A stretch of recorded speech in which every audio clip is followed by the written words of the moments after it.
اللہ رحم کرے۔ باپ اور بیٹے کے درمیان یہ گفتگو جاری تھی کہ ایک طوفانی موج نے ان کے بیٹے کو غرق کر دیا۔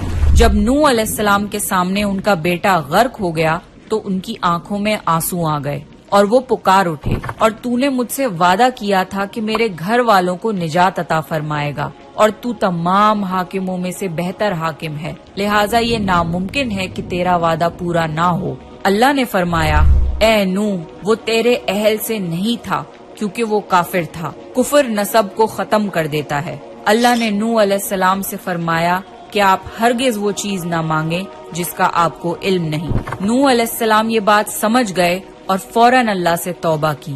فرمایا، اے میرے پروردگار، میں تیری ہی پناہ چاہتا ہوں اس بات سے کہ تجھ سے وہ مانگوں جس کا مجھے علم نہیں۔ اگر تو مجھے نہ بخشے گا اور مجھ پر رحم نہ کرے گا تو میں خرابی والوں میں ہو جاؤں گا۔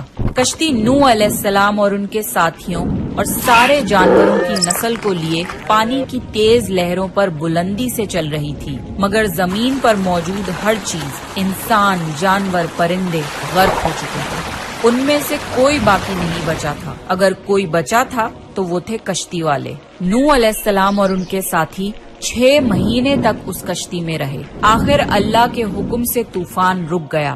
اللہ نے زمین کو حکم دیا کہ وہ پانی نگل جائے۔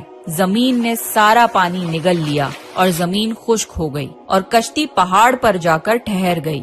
اب انہیں حکم ہوا کہ سلامتی کے ساتھ کشتی سے اتر آئیے، آپ سب پر برکت نازل ہوگی اور ان نسلوں پر بھی جو آپ سے پیدا ہوں گی۔ پھر صرف نوح علیہ السلام سے آگے کی نسل شروع ہوئی، اور زمین میں ان کی اولاد کے علاوہ کسی اور کی نسل باقی نہ رہی۔ سارے جانوروں کی نسلیں بھی یہیں سے پھر سے پیدا ہوئیں۔